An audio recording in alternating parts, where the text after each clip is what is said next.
gentleman's agreement.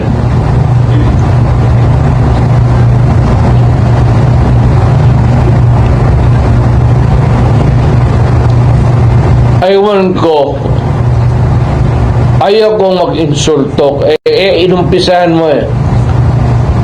Kung tinawagan mo sana ako, di hindi ka makatanggap nito. Ikaw putang ina ka, hindi ka nakatapos hanggang second year college ka lang. Me, dumaan ako sa lahat ng taga Foreign Affairs, Undersecretary Ingles, si Ambassador Terona, Obiana,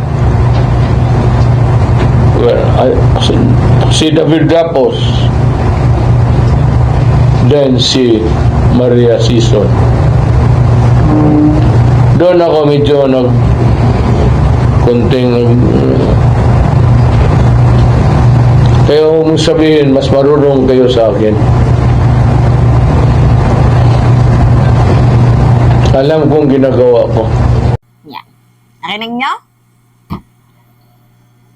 Ganyan po guys maliitin. Ganyan po guys bastusin. Ganyan po guys kawalang modo. Itong si former President Rodrigo Roa Duterte. Kita nyo naman guys, no? Kung paano niya murahin itong si President Marcos sa kadahilanang nagtanong lang naman po guys ang ating presidente. Diba? Pinagpapaliwanag lang naman siya kung ano ang totoo sa gentleman's agreement or secret deal na yan. Bakit kasi hindi mo pagalitan si Roque? Sino ba yung nagpakalat ng gentleman's agreement? Di ba si Roque? Tapos tinanggi ni Panelo.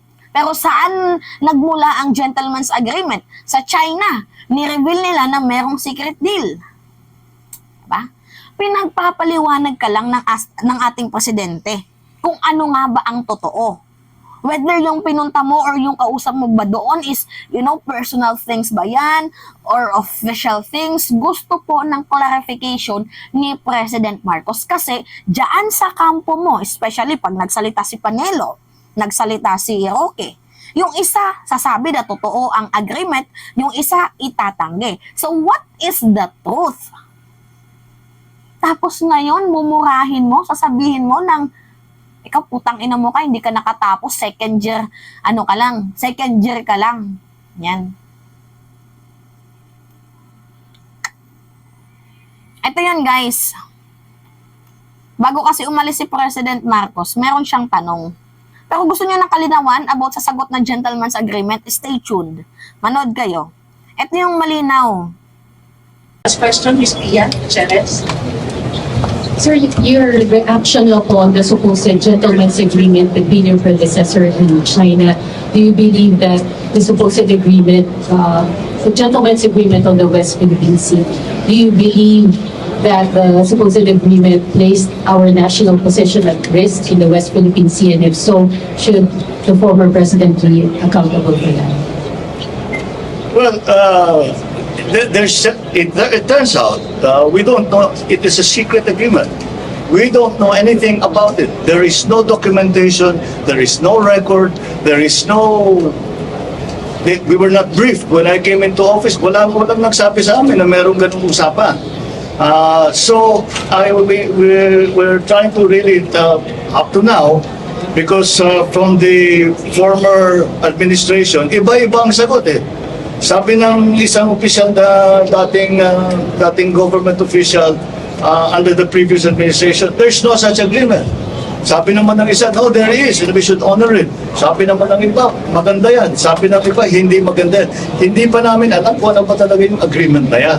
But, kung ang sinasabi sa agreement na yan, na kailangan tayong magpermiso sa ibang bansa para gumalaw sa ating sariling teritoryo, ay mahirap siguro sundan yung ganyang klaseng agreement.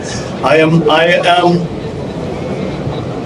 am horrified by the idea that we have compromised through a secret agreement the territory, the sovereignty, and the sovereign rights of the Philippines. Yan. Narinig nyo? I am horrified. Kasi in the first place, nung sinabi ni Roque na mayroong gentleman's agreement, dapat on the record yun. Walang nakitang record. So, kailangan ng paliwanag, diba, ni President Marcos coming from the horse's mouth, which is itong si former President Rodrigo Roa Duterte. And then, si Digong, hindi niya guys sinagot kung totoo ang gentleman's agreement, kung totoo yung secret deal. Pero, ito yung malinaw na sagot niya. Presidente yan. And ang ano ko lang is even this stupid ex-Justice Carpio is acting on a gentleman's agreement of which certainly he was not there, and is beginning to expound on the consequences of the resort or whatever wrong there was committed in the agreement. Aside from the fact of having a handshake with President Xi Jinping, the only thing I remember was that status quo. That's the word na walang galawan. Hindi niya sinagot ng maayos ang gentleman's agreement or yung secret deal. Pero ang malinaw dito, merong status quo, which is napapaloob sa status quo na walang galawan. Which is yan po guys yung ini-insist na ating presidente ngayon. Na ang pangit naman ata na meron kayong agreement, na meron kayong deal na hindi natin kukumpremusuhin, hindi natin naayusin ang ating sariling bahura, which is yung ating BRP Sierra Madre na nakasadsad dyan sa ayungin. Ito na yun guys eh. Yung sagot ni Digong, tinanggi niya na mayroong secret deal, tinanggi niya na mayroong gentleman's agreement, pero ang malinaw dito, mayroong status quo na walang galawan. Ano yung ibig sabihin ng walang galawan? Walang aayusin. Pabayaan ang dapat pabayaan. Hayaan nating lumubog ang BRP. Yan guys yung ano dito, yung pinaka-on point na nasagot ni Digong. Tinanggi niya nga ang secret deal, hindi daw totoo. Tinanggi niya ang gentleman's agreement, nilaglag niya nga si Roque. Pero ang totoo dito, merong status quo, which is walang galawan.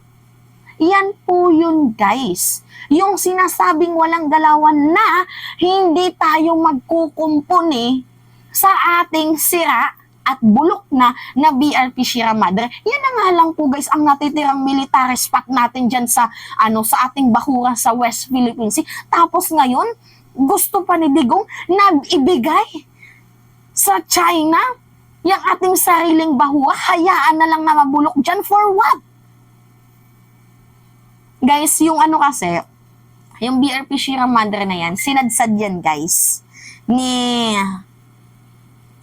former President Erap sa bahura natin, which is doon sa ayungin. So, ang nangyari dyan, ginawa siyang military base. Which is ngayon, nagre-resupply na nga dyan guys, itong ating mga ang ating BRP at Philippine Coast Guard. Nagre-resupply kasi nga, ginawang military base. 'Di ba? Magbabantay dyan sa ayungin.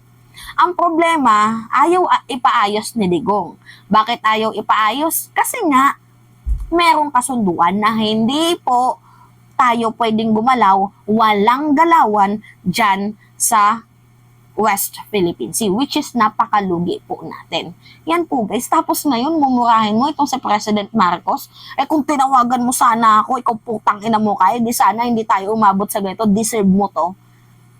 Diba? Tama ba yung pag-uugali ng isang nakaraang presidente? Puro mura. Napaka-personal na atake ang ginawa niya kay President Marcos. This is unacceptable.